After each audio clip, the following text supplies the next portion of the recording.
Welcome into the Dead Arm Sports Podcast. Josh and Jell here, live on a Monday, and we're actually live. You can check us out on YouTube. Again, we're live on there right now. We'll be recording live in the future, so we can start sharing that on socials if you're interested in checking out. Usually, it's a Monday, Wednesday evening is when we like to record the podcast for the next couple days, but back on YouTube you can see our shining faces. Jell's got the fire roaring in the background. She's Shawty's fire burning on the dance floor. Whoa. Nailed it. Nice and monotonous. All right, Jell, you were the one that came up with the question of the day this week for this episode, so why don't you go ahead and let the listeners know what we're going to be discussing.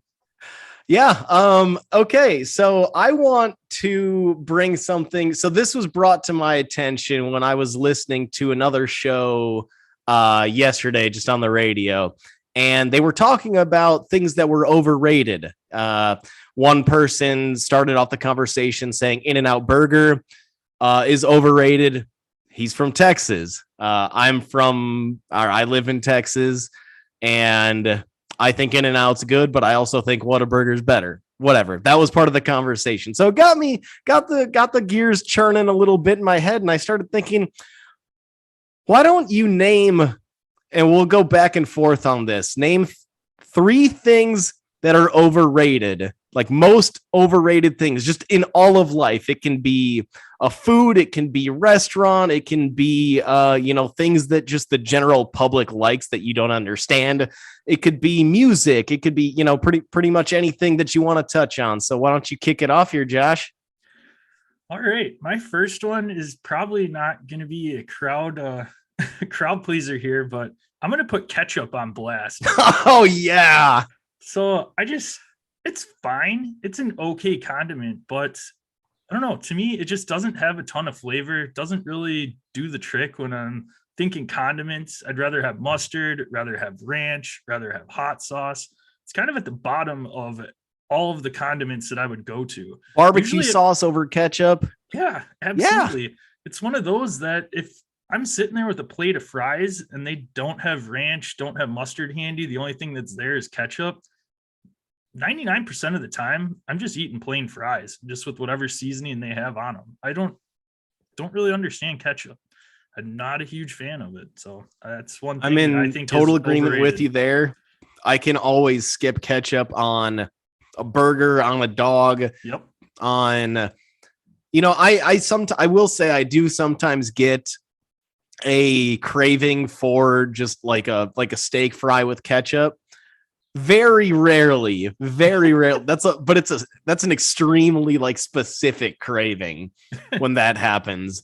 So that's an uncommon one, but it happens. But again, yeah, I'd rather have ranch. I'd rather have, we went over condiments in last week. Yep.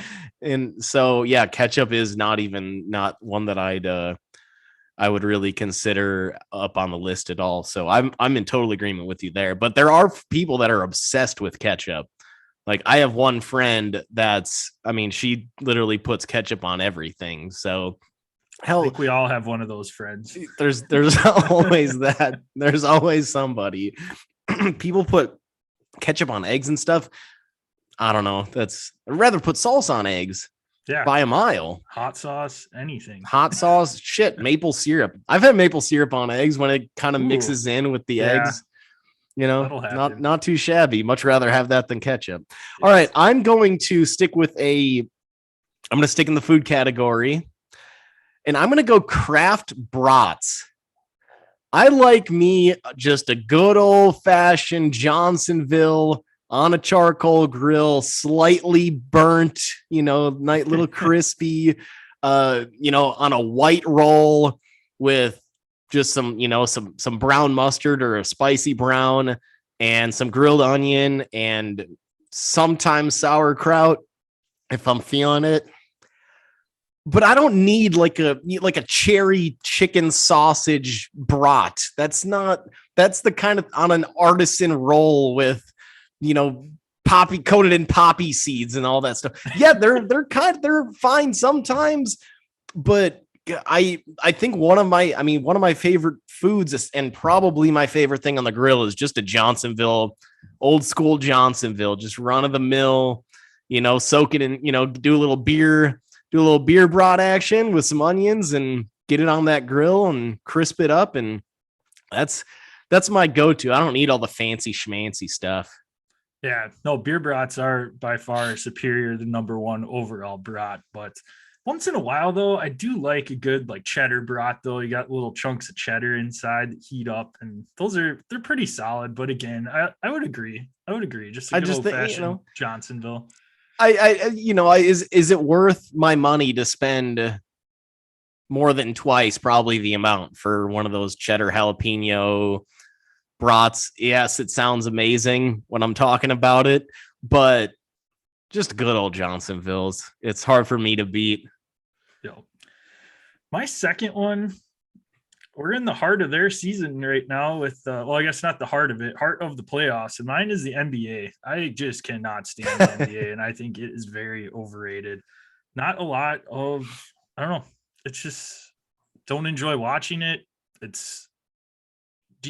playoffs get a little bit better with the defense, but I mean, a regular season NBA game, it is just boring. There is no excitement to it. There's no defense. There's a lot of prima donnas that are out there, a lot of guys with big personalities that I don't know. I was a guy that grew up watching Jordan, absolutely tuned into the playoffs. I mean, even early 2000s with Kobe, Shaq, but today's basketball, I cannot watch it. Well, especially regular season NBA, it's just all shooting threes too, which like your drinking game you do. Exactly, like the 2K drinking game. Classic. For those of you that haven't played it, basically it's just it's pretty straightforward. Anytime that your opponent makes a three, you have to drink. And that can turn into quite a few beers consumed by the end of the game. It's a good time. Nice easy way to pregame, especially. And we came up with a new rule. However many points you lose by at the end, that's how many ounces of beer you have to chug. So if you lose by 12, you're chugging a full beer. It's high stakes now. High stakes. But yeah, no, I didn't really pay any attention to regular season NBA at all, but I've been wowed by this year's NBA playoffs. Regular season is garbage, but don't talk about the playoffs. We talking about practice. That clip went it was that clip's anniversary yesterday or the day before the Allen Iverson press conference. No, the playoffs have been great. I know you might not get into it, but I've thought the playoffs so far have been great. But regular season ball, NBA, I'm totally with you there. Switch Ola over to the music category. I think Jay-Z is overrated.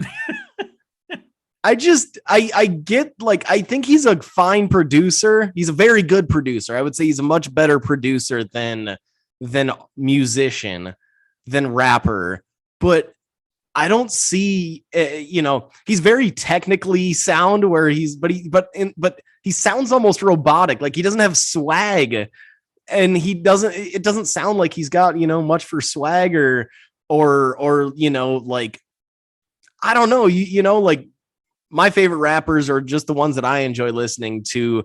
They've got kind of like a, like a, I don't know, just like a sound of their voice, where Jay-Z sounds very almost like robotic and technical, and it doesn't do it for me for the ear pleasure. Yeah, I'm not a huge Jay-Z guy. We'll say though, Encore with him mixed in with Linkin Park is a bomb song. That's true. Song, but and like he's good. I like when he's mixed in with other musicians. I just don't listen. I don't really like his stuff. I mean, that whole Jay-Z Kanye album that they made, I can't remember the album title. This would have been maybe a decade or maybe longer ago now. I liked Kanye, and I didn't really like anything about Jay-Z in that album outside of the production that he brought, but his rapping itself, not for me, not my style. No, I can respect that. All right, my last one is definitely not going to be a popular choice here, Oh, but this daddy. is just me. When I walk into a ballpark, I'm sitting in the upper deck.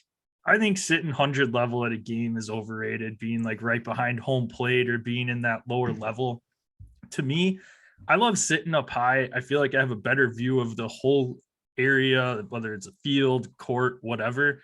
And I'm one of those, like, sitting up at Wrigley, love sitting up in the upper deck. You sit out in left field. You got Lake Michigan in the background. You can see, check out at, even when we were in San Francisco, we sat down in that 100 level and That was watching the pretty game. cool. That was pretty cool. But we walked No, around where that we were, stadium where and went I thought up. where we were sitting at the end. Yeah, we went and we're in the upper deck area. You could look out, see the entire bay. Like, I don't know.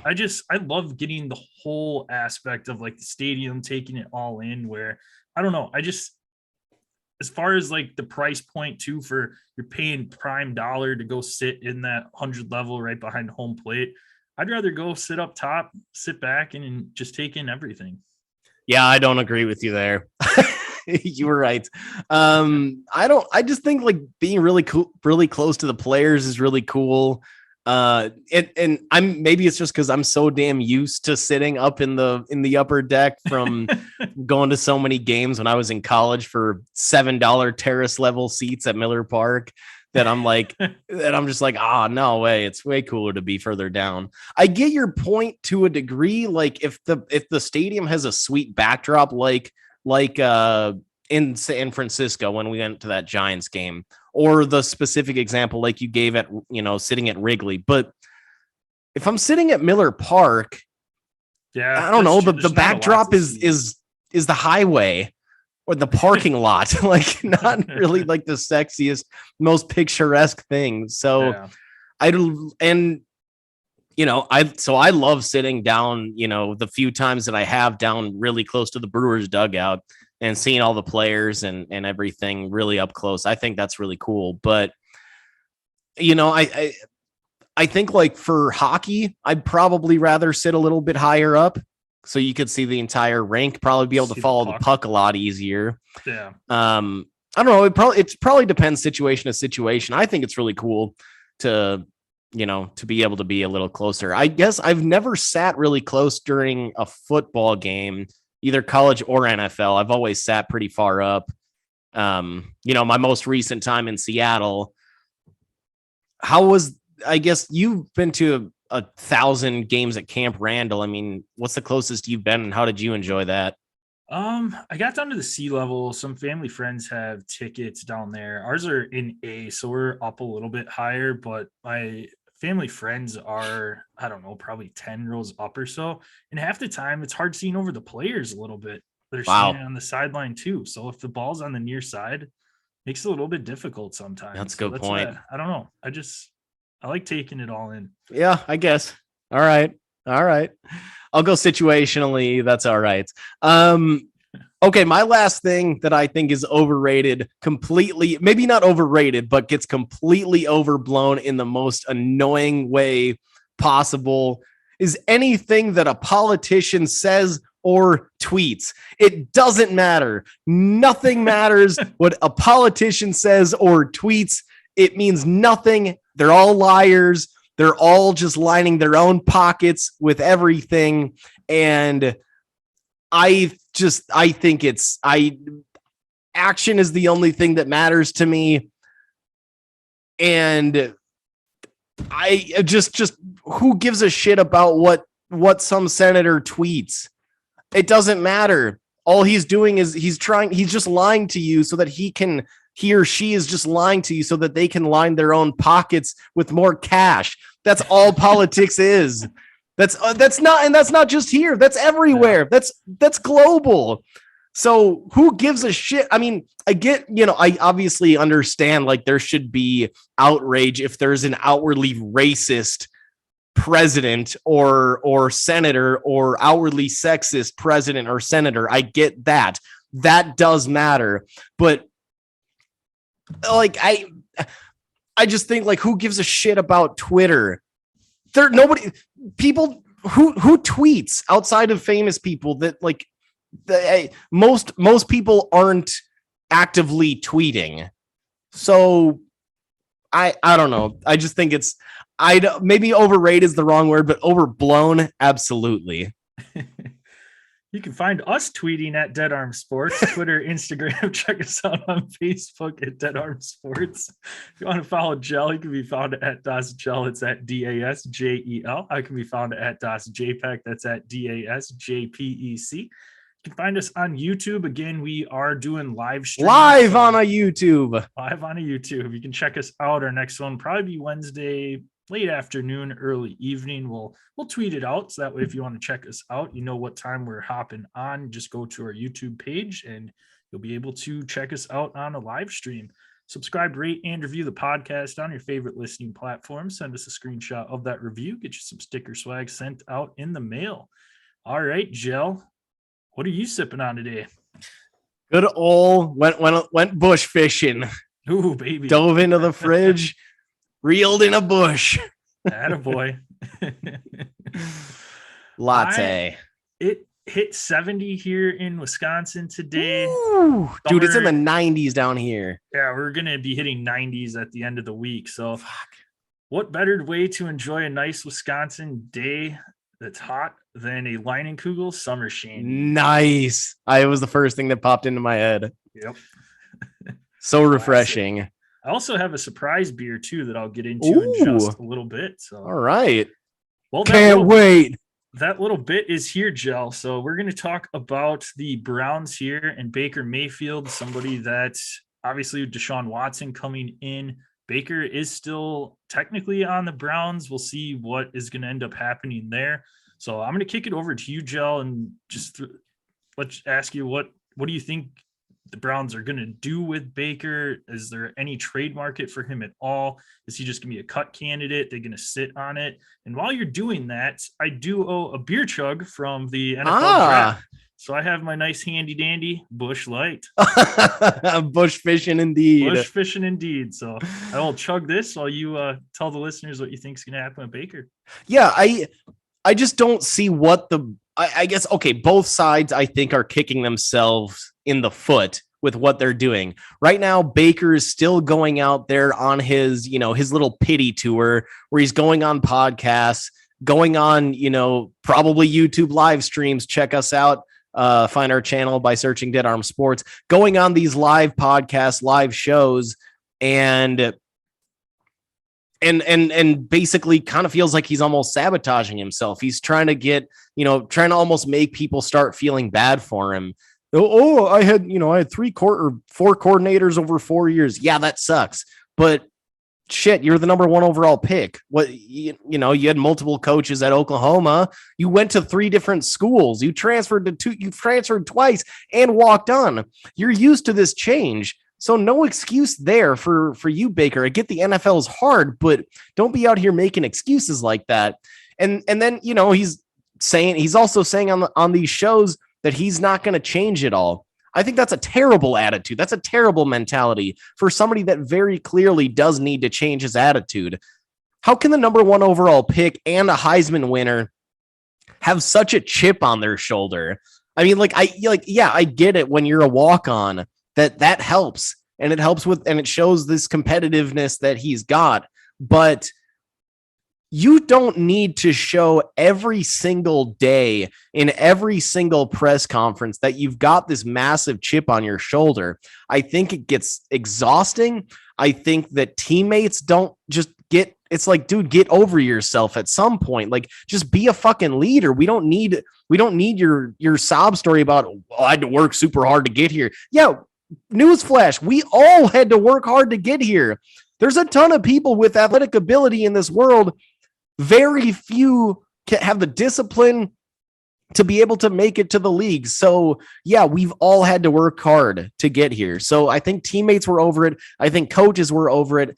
And I think that the Browns, ownership, management was just kind of over him. I mean, there was that report that came out saying that they want an adult at quarterback.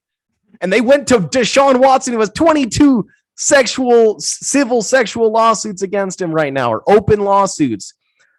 That's the upgrade in adult at quarterback for the Browns, because they view Baker that low, and he's not changing anything about himself. So I just think Baker shooting himself in the foot. And then additionally, the Browns, what are they doing just sitting here? Are they waiting? Are they going to wait it out to see what Deshaun's penalty is for what his suspension is, and see if they can ride out, let's say it's a 10-game suspension. Are they really going to hang on to Baker and tell him, well, you're going to be our quarterback for the next 10 games, but once Deshaun's back, Baker's not going to go for that. And I don't know. I just think that not that there's any sort of trade value for him. Obviously, if there was any sort of trade market for him, he would have been gone. But nothing's going to change. We're after the draft. Nobody's injured. Nobody's getting hurt right now. I mean, the Browns just feel like they're sitting there wasting everyone's time by sitting here on Baker unnecessarily. And it's going to hurt, teams from wanting to do future business with them, because they're being stubborn on something that they have no reason to be stubborn about. So I don't know why the Browns haven't just cut bait and let Baker go and just rid themselves of this headache. But it's the Browns. It's Jimmy Haslam and that ownership group. I just don't know what they think they're going to get out of this. So Browns are being the Browns, of course, but I think both Baker and the Browns are just kind of shooting themselves in the foot here. Yeah, I don't blame the Browns at all for moving on from Baker. His production on the field was not consistent at all, and they're a franchise that's been starving for a franchise quarterback for a long time, and they saw an opportunity to get Deshaun in, and they took advantage of that. So I don't blame them at all for that, but I don't know what to do with him either. I don't know if he's going to end up being a post-June 1st cut or what's going on, but there's no trade market for him right now. The only team I could possibly see him going to is Seattle. I don't think Carolina's really in the mix anymore. I mean, they already went Carolina. Yeah. Yes. Carolina. But no, they already went this route last year with Sam Darnold, and I don't see them doing the same thing. They, like you said, they took Matt Corral in the 3rd round, and probably you're going to see what he has to offer and give him a run. Who knows? Maybe he'll win that starting job. Sam Darnold you said in our previous recording, you think he might be the first rookie to start. He could. He's got a path. I don't see why not. Beat out Sam Darnold. They're not too tough. Not tied to Darnold, where they're like, oh, no, he's our starter. It's going to be an open competition. So that leaves Baker Mayfield with Seattle is pretty much the only destination in the league, unless he's going to go back up somewhere. The Browns, like you had touched on, if they're hoping that he's going to start for them the first 10 games or however long Deshaun Watson ends up getting suspended for, or anything like that, there's no way Baker's going to do that. He's already said that he's not obviously not sit there and do that. And he was looking for a trade and everything. So there's no way he's going to. He'll just, worst case, he'll sit out a year if he has to. I could totally see him doing that. And I don't blame him for doing that. I mean, with Deshaun Watson coming in. So I guess it's just kind of this wait and see mode. If the Browns are holding out for a trade, it's not happening. So like I said, I don't know if it's going to be a June 1st, post June 1st cut or what's going on there, but Baker is done in Cleveland, and it's better. But what's the point of this wait and see approach? That's the part that I'm struggling with. I mean, we're past the draft. Everybody's rosters are mostly set. What's the wait and see? Wait to see what? That's the part that I don't get. That the Bakers, I mean, I don't know. It just feels like a complete mistake on their end.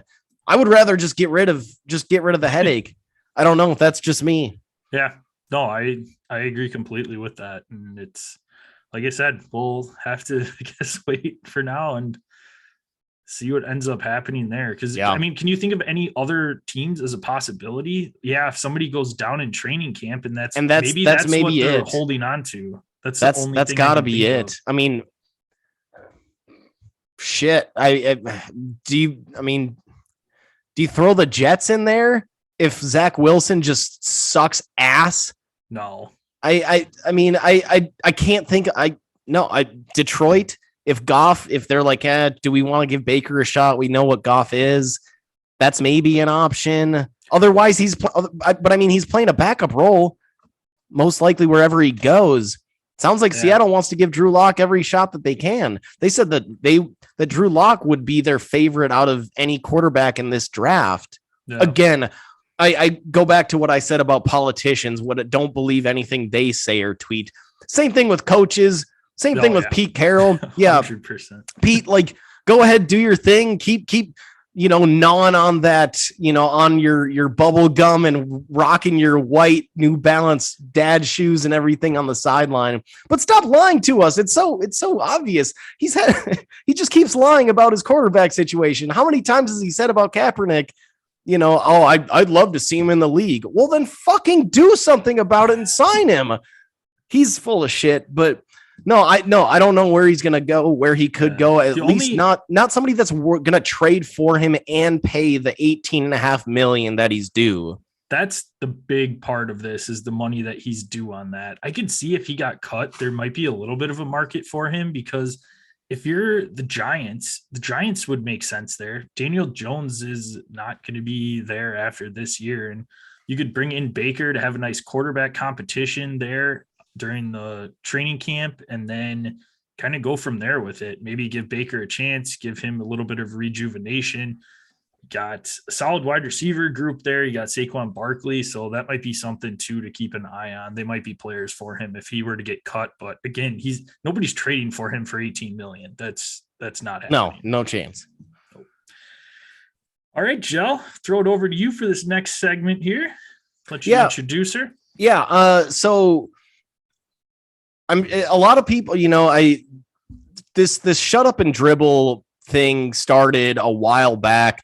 I forget the name of the Fox News personality that basically told LeBron. It was when LeBron was talking about China and when they were at conflict, in a conflict with Hong Kong, and he was talking about China, and she said, just focus on ball. And she, the quote was "shut up and dribble."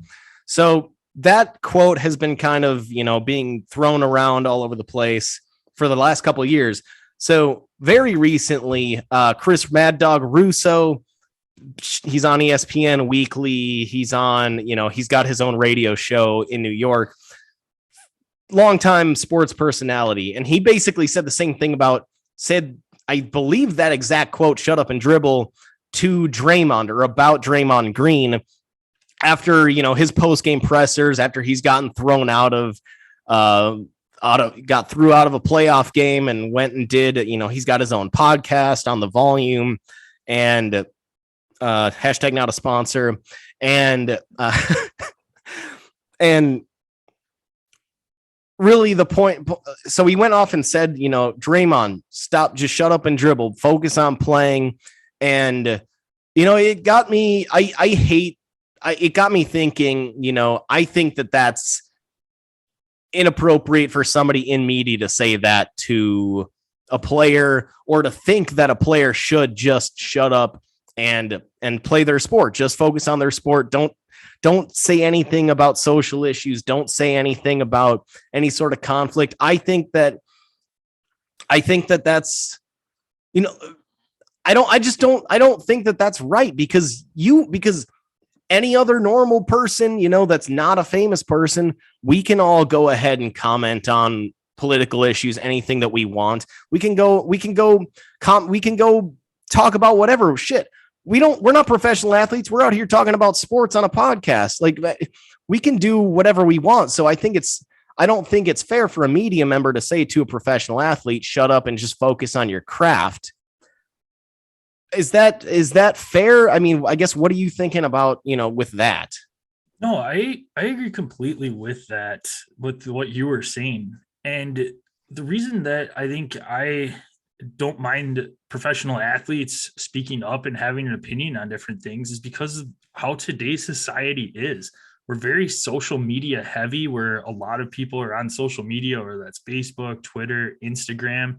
That's where they get a lot of their information from. And I mean, look, in the evening time, are you turning on the news where you're going to hear depressing story after depressing story after depressing story? Or are you watching a sporting event, watching some of your favorite athletes, just kind of relaxing and unwinding from the day, taking in some sports where, I don't know, you see an athlete or see one of your favorite players tweeting out about some story or something like that, and it makes people more aware of what is going on. So I don't necessarily think it's a bad thing.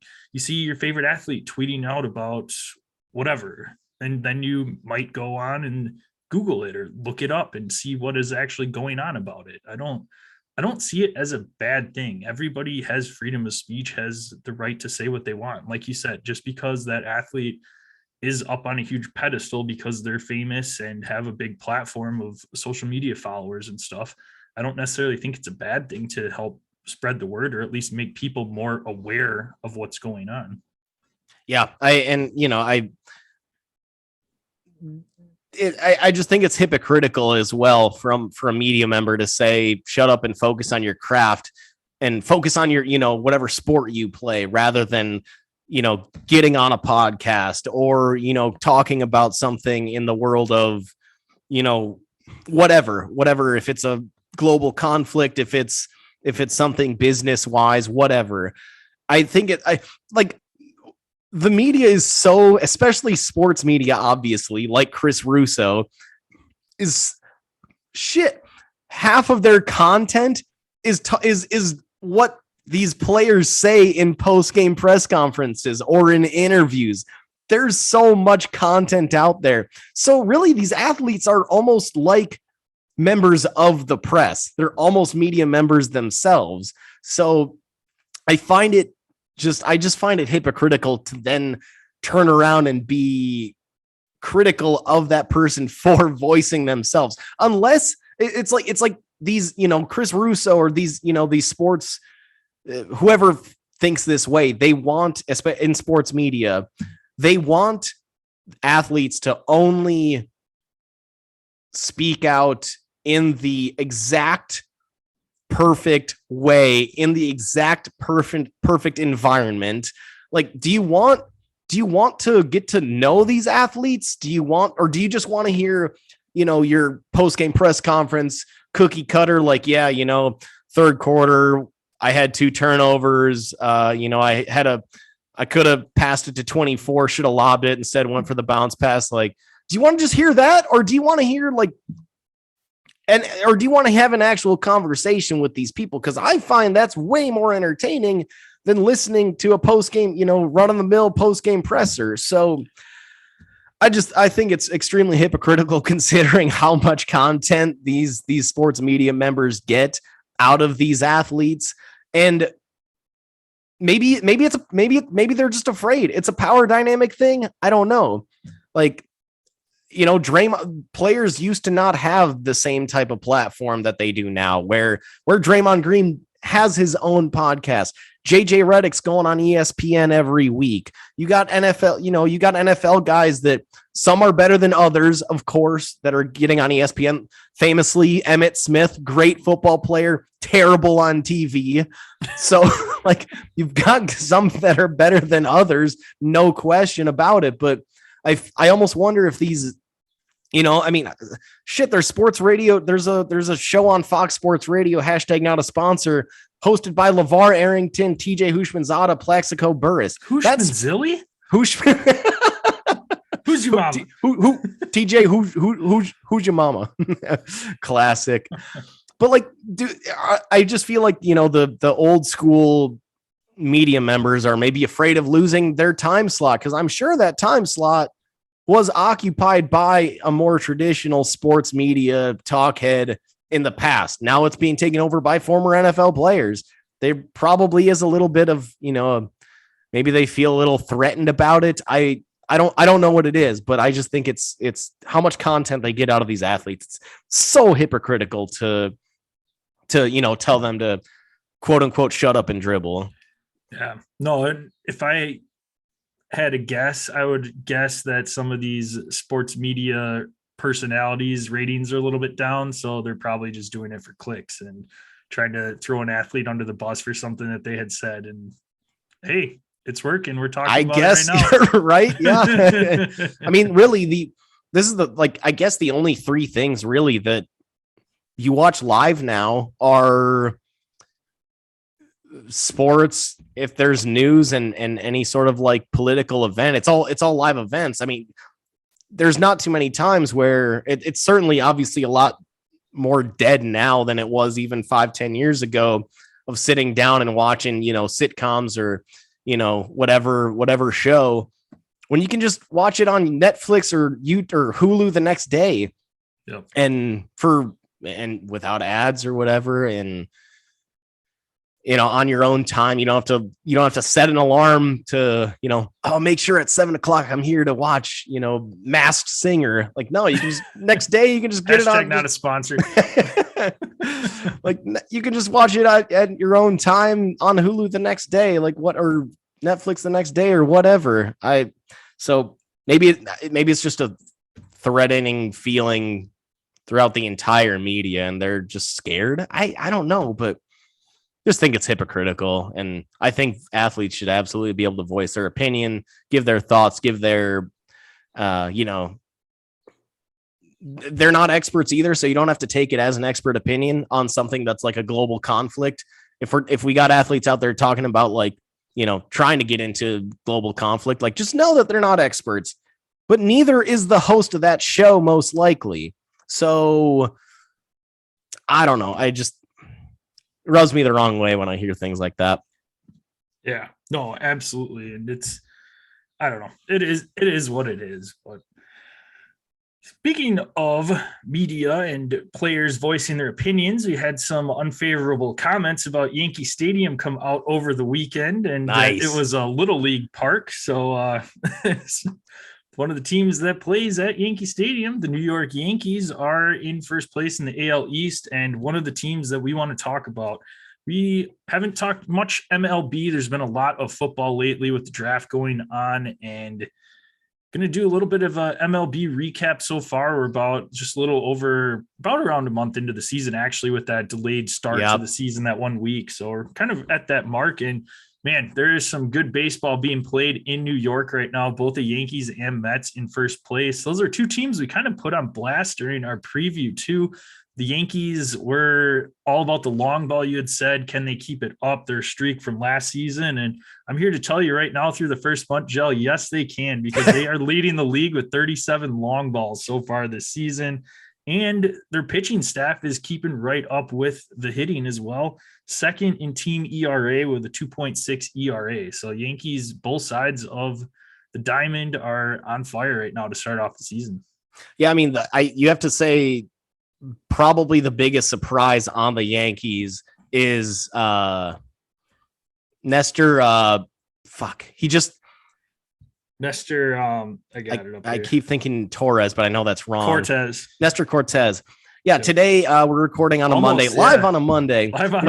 Went 7 1/3 today. No hit ball until the Yanks got a single, and Aaron Judge ended up scoring the winning run at some point, or the go ahead run, and they beat the Rangers 1-0. So they can pitch their way to wins. They can. And obviously, like you said, they're still slugging right now.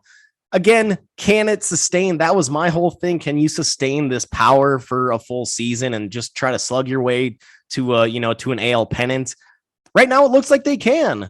But yeah. But again, we're only a month into the season. We're only 30 games deep for most teams. So we're still, I mean, are we even a fifth of the way, or just over a fifth of the way there? Yeah, no, just under a fifth of the way there. Yeah, Mets are 20-10 right now, so 30 games into it. So yeah, about just under a fifth of the way there. So can they sustain this throughout the rest of the regular season? I don't know, but it's certainly working right now, and they do play in a really tough division. I mean, we gotta also mention the Rays here, sitting there at 18-11. They just continue to sell off these veteran pieces, these higher dollar pieces, and then just always hang there for for some reason, the Rays are just able to do it. I don't know if it's certainly, I can't imagine it's their facilities. I mean, look at their stadium, the Trop. The Trop. It's Fine garbage place to take in a game. That's one that I like, sitting in the upper deck to take in the skyline. Take in the atmosphere. Yeah, you can maybe get a ball to hit the catwalk and ricochet over to you in the stands. Yeah. Me being like one of two people sitting in an entire section, I got a good chance at that ball.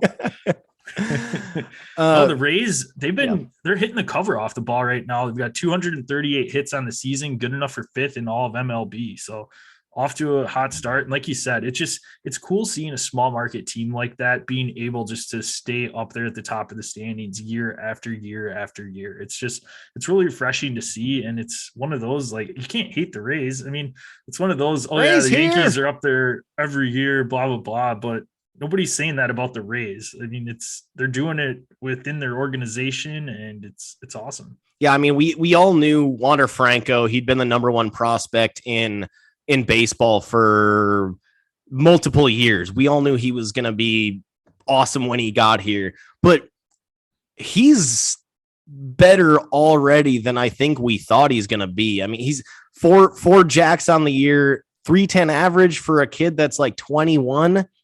Maintaining that average, that's the most impressive part, while he's also, a threat on the base paths and a defensive wizard. Can play all around the infield. He's seen time at third, short, and second.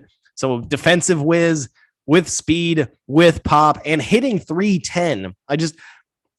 You got to love the average too with some of these young guys, especially the way that baseball is trending, where it's, we don't really give a shit about average or strikeouts. We just want, home runs, walks, and basically home runs and walks. That's the goal, the analytical goal. And he's just an all around baller. So gotta love that for the Rays. Yep. I want to throw it back to the Mets too, because they're, like I said, one of the best teams in baseball right now, 20-10 record. And if Superman's weakness is kryptonite, the Mets is September. So it is still early in the season, but the Mets absolutely hitting the cover off the ball, leading the league in batting average, hitting 255, 257 hits on the season. And that bullpen's no slouch either. They're at 3.24 ERA right now, good enough for 5th in the majors without Jacob deGrom throwing to a live batter at all. So, I mean, you'll get him back at some point in time during the season. And the other day, it'll be interesting to see if they can keep it up, because they are known for their September collapses. But I mean, off to a hot start. Yeah, the other day, I think it was Friday night, down, or maybe it was either Thursday or Friday night, down 7-1 against the Phillies in the 9th, and they came back and won. Starling Marte had 2 at-bats that inning, 2 hits that inning, including the go-ahead. I mean, great pickup. They got, they grabbed him from the A's in an offseason trade. And they also picked up Mark Canha from the A's, Chris Bassett from the A's. So the A's just basically unloaded their good players over to the Mets, and it's working out for them. Yeah. I want to throw you under the bus here a little bit, Joe, as we transition over to the AL Central and talk about the Minnesota Twins. I do believe during our preview episode, you were kind of bashing their pitching staff, who is 4th in the majors right now with the 3.11 ERA. So I mean, did you see what did you think John Ryan was gonna be the ace of that staff? Who the hell is that?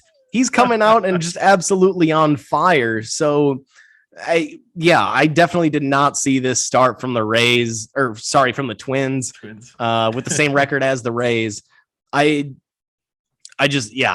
was never a believer in that pitching staff, but John Ryan, or whatever the guy, I think it was John Ryan, just came out of nowhere, and he's been awesome. Maybe he'll be kind of like the Junior Guerra of the Brewers from a couple of years ago, where comes out of nowhere, has a little one-hit wonder. That could be the case here for John Ryan, but hey, it's working so far. Twins are winning games. Byron Buxton may be the best player in baseball when he's healthy. I mean, he's got, I believe, 7 jacks, steals, plays elite defense, runs the bases amazingly. I mean, he's one of the more intense, amazing players to watch. He hit a 450-foot bomb the other day into the third deck. So he's really a do-it-all kind of a player. So when he's healthy, he's up there with Mike Trout and, some of the other guys as potentially one of the best players in the league. If not, I mean, he's easily top 5 when healthy, I think. But I mean, just super exciting player to watch. Very comparable to like a Ronald Acuna. Extremely exciting player to watch. Yep. It's cool too, seeing some of these teams that are in relatively colder markets at the beginning of the season get off to such a hot start, because it only makes you wonder what's going to happen once the summertime hits too, and weather starts warming up. Ball's going to start traveling a little bit farther. So but do you think that may hurt? Because other teams will be coming in and not having to deal with having to deal. Yeah. Right. So that's the other side of the coin there. That's where maybe the pitching could flip, when it does start heating up. Who knows? Yep. But yeah, I mean, I was wrong about all these teams so far, the Mets, the Yankees, and the Twins.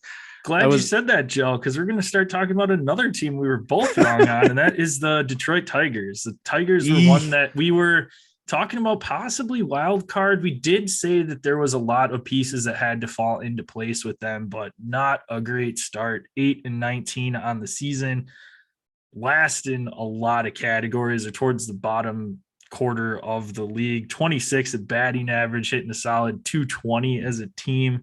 25th in hits, haven't cracked the 200 mark yet. Only 11 long balls on the season, so power is definitely one of their struggles. And Aaron Judge has 9, and the Tigers have 11. 11 as a team, yes. Not great, Bob. Then 29th in RBIs with 76, so I haven't cracked 100 there yet either. So definitely not a great start with the bats.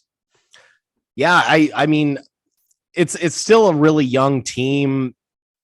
Javi bombs have not started yet, apparently, in Detroit. So that's a little bit of a downer, but still a really young team. They've still got a number of good pieces. You got the power sticks and between Torkelson and Heimer Candelario. So once they get going, I think that they've got a good shot. Torkelson actually started off the year pretty strong, but he's kind of faded a little bit. Yeah.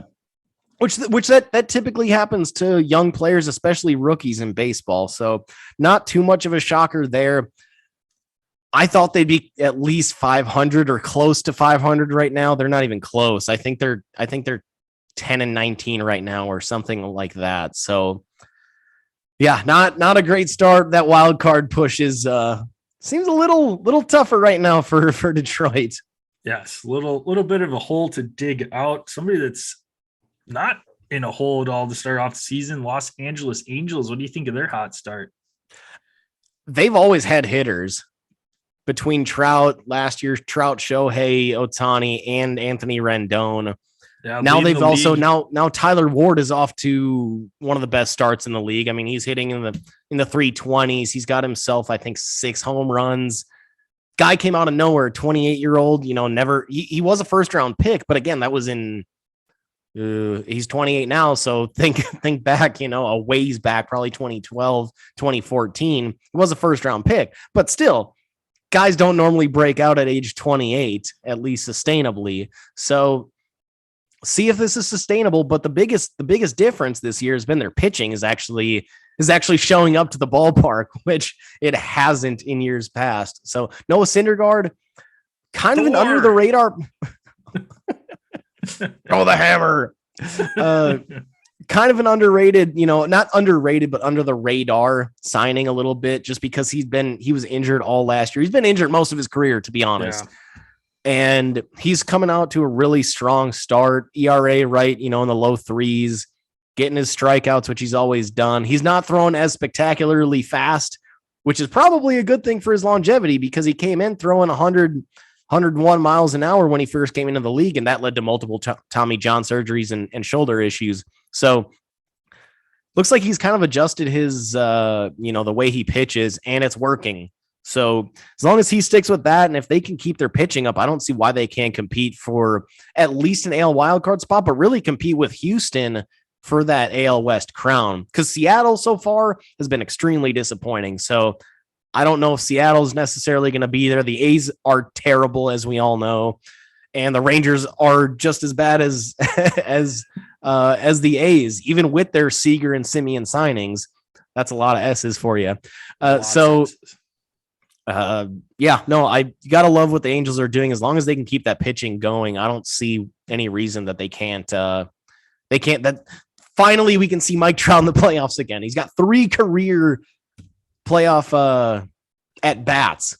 It was in a wild card game. That's crazy. 1 playoff game, 3 at bats in his career. That's not acceptable. So I'm rooting for it. You'd love to see Trout and Shohei in the postseason this year. Yes. Another team that's got a lot of stars that are fun to watch in the playoffs, San Diego Padres. And that was one of the big storylines for our predictions episode that we were talking about is, can they stay afloat without Fernando Tatis Jr. being there for the start of the season with that wrist injury? And yeah, they can. Starting off 19-10, and that's due to their starting rotation. 17 quality starts so far to start the season. Musgrove's got 6, Yu Darvish is at 5, and Manea is at 5. So 16 out of those 17 coming from the top 3 guys in the rotation, and they're 5th in the league in RBIs. So they're hitting the cover off the ball as well. So nice, well-rounded team without that big power bat and the great bat of Fernando Tatis Jr. And even adding to that, I just want to throw in another name into that rotation, Mackenzie Gore. Yep. High, top prospect. I believe he was the number 2 pick in the draft a few years ago. He's coming in and he's been lights out. He's only made a couple starts, but his ERA is under 2. He's set to go again, I think tonight, again, live on a Monday. So we'll see. But Mike Clevenger's back now too, after missing all of last year. So made his first start of the season last week in Cleveland. And Gore is in here for that lefty they got from the Rays, got pulled in that playoff game 2 years ago. Oh, Stud. He's been injured, and Gore's been in that spot. So they're talking about, okay, shoot, are they going to have to send Gore back down, and to try to figure out this rotation because he's been solid, and you don't want to send down a guy that's that high end of a prospect and that's been performing this well. You'd like to keep him here, but what are you going to do with that rotation? Are you going to have a 6-7 man rotation now that everybody's getting back and healthy? I don't think that that doesn't make any sense. So it sounds like they're going to probably have to send him back down, which stinks. Blake Snell. Yeah. Blake Snell's the one that's coming back next week. So kind of sucks for Gore, but what are you going to do? Padres are off to this mad start. The other player on this team that's really carrying their offense, Manny Machado, on a tear to start off the year, 7 jacks, 6 steals. Didn't really think he was doing much on the bases these days, but he's got 6 steals on the year and hitting a whopping 385. So overall, best player in baseball. Pretty good. And Eric Hosmer is also off to a really nice start, which the Padres were basically trying to dump him for nothing. I mean, they were gonna include most of his remaining salary and a pitcher. They offered him to the Mets just for Dominic Smith, and the Mets turned it down because they didn't want Hosmer. Turns out Hosmer's been great so far this year. So Padres off to a great start. Do you think that this may they could compete for the division in the West with the Dodgers? And the Giants aren't off to a great start. So really right now it's those 2 teams, is LA and San Diego. I mean, San Diego's got the experience to do that. I mean, they've been in the playoffs the last few years, and I think they could definitely be able to compete with the Dodgers. I mean, I guess they didn't make the playoffs last year before they did, but no, the rotation's off to a hot start. You'll get that nice rejuvenation, hopefully, of Fernando Tatis in the summertime. And I like the Padres. Any other surprises before we take the old driver out of the bag and swing away for our golf section, Joe? Slice 4. Let's tee off. All right, sounds good. On the tee, Max Homa winning the Wells Fargo, finished at 8 under. I guess you could say he survived the weekend. A lot of guys just dropping off when that Dropping Friday like round flies. hit.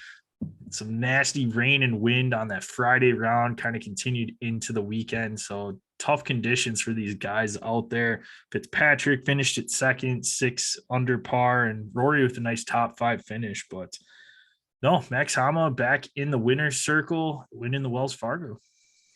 Yeah, Homa's he's been right there most of the year. He's had a number of top 5 finishes or top 10, top 5s. It feels like he's always, at some point throughout the, each tournament, each weekend, he's kind of, somewhere near the top, or you see him, when they're scrolling down the leaderboard, he's not too far down on any of these tournaments. So good to see the win, and just consistent play. He never had that huge drop off. I mean, especially we saw Jason Day. He went into the weekend at 10 under, and he on Sunday, 2 holes in a row, bogey, next hole, triples. So 4 over on 2 holes. That's not great. That's that's in line with me. So not great for a professional golfer. No. But yeah, no, Jason Day thought he would maybe get his first win in a while. And yeah, then he just kind of did what Jason Day has been doing a lot lately and just kind of falling off hard. Yeah, that's what both of our picks did for our golf picks this last week. Both fell off hard over the weekend. Both are under par going into the weekend round, and I ended up getting the better of you by 1 stroke. Terrell Hatton finished at +4, Tony Finau at +5. So I've got a stroke back, starting the comeback, heading into the home stretch here. And yeah, if you even had somebody that broke even or that hit even, yeah, that would have made a pretty decent dent. But I'll give you the 1 stroke, considering my guy finished 5 over.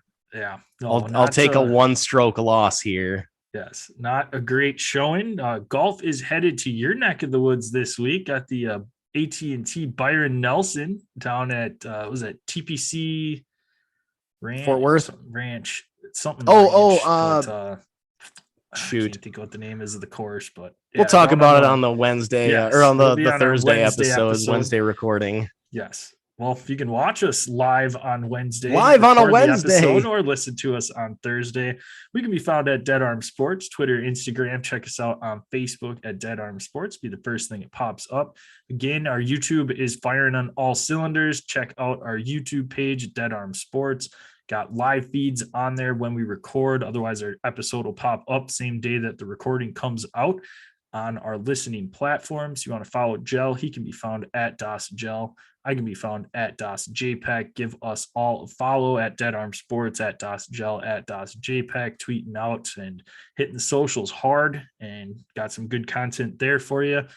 And again, subscribe, rate, and review on your favorite listening platform. Write us a review, screenshot that, send it to us, get you some sticker swag sent out for free. Gel, where can they find us at? Hit us up on Anchor, our presenting sponsor. They allow us to do all of our editing, all of our presenting, all of our publishing to you for free onto Apple Podcasts, Spotify, iHeartRadio, and Google Pods. Again, make sure to hit us up on our YouTube channel. You can find us just by searching Dead Arm Sports. Hit us up live. We'll also keep these recordings there for you, saved on YouTube for your later listening pleasure if you aren't able to join live. So make sure, just make sure to hit us up. And if you're just listening to the podcast, make sure to subscribe, rate, and review. 5 stars, please. Take a screenshot of that written review, send it to us at Dead Arm Sports on Twitter and Instagram or Instagram. Send us a screenshot of that review. Send us a question. Send us some feedback. Send us, just any segments any topics that you want us to hit, and we will make sure to hit them up, on the next show. Oh, love it. If you could tell one of your friends, family members, coworkers about the podcast, definitely helps us spread the word, get you even more content out there. Appreciate everybody out there listening. We'll be back on Wednesday for a live stream. Otherwise, you'll get our next episode on Thursday. And Joe, close us out. Live on a Monday.